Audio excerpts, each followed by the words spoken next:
Hello everyone, আজকের ভিডিওতে আমরা ত্রিভুজের সাইন সূত্রটির সত্যতা বা শুদ্ধি পরীক্ষা করব, যে সূত্রটা সত্য কিনা এটা আমরা যাচাই করব। তো এটা পৃথিবীর যে কোনো ত্রিভুজের ক্ষেত্রেই সত্য। তো আমরা সত্যতা যাচাইয়ের জন্য এখানে একটি সমকোণী ত্রিভুজ নিয়েছি এবং এই অনুপাতটা প্রথমে আমরা বের করব। তাহলে এ ডিভাইডেড বাই সাইন এ, তাহলে এ মানে হচ্ছে সেই বাহুর দৈর্ঘ্য, তাহলে এ এর মানটা হচ্ছে আমাদের এখানে 3, তাহলে আমরা দিয়ে দিলাম 3 divided by sine A. Sine A মানে হচ্ছে আমাদের এখানে লম্ব ডিভাইডেড বাই অতিভুজ, তাহলে লম্ব হচ্ছে আমাদের এই যদি এ কোণটা নিই তাহলে লম্ব 3 আর অতিভুজটা হচ্ছে 5, তাহলে আমরা দিয়ে দিলাম 3 ডিভাইডেড বাই 5, তাহলে এটা করে ফেললে আমরা পেয়ে যাব হচ্ছে 5 5 মিটার ধরলাম।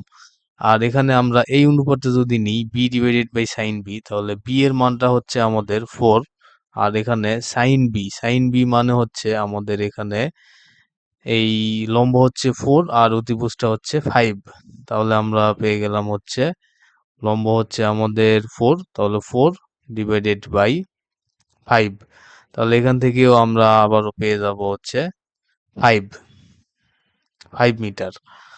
তারপরে আর লাস্ট হচ্ছে C divided by sine C, তাহলে সি এর মানটা হচ্ছে আমরা এখানে পেয়ে গেছি হচ্ছে 5, আর সাইন সি এর মান মানে হচ্ছে সাইন 90 ডিগ্রি, কারণ আমাদের সি কোণটা হচ্ছে যেহেতু সমকোণী ত্রিভুজ, তাহলে এটার মানটাও হচ্ছে 5।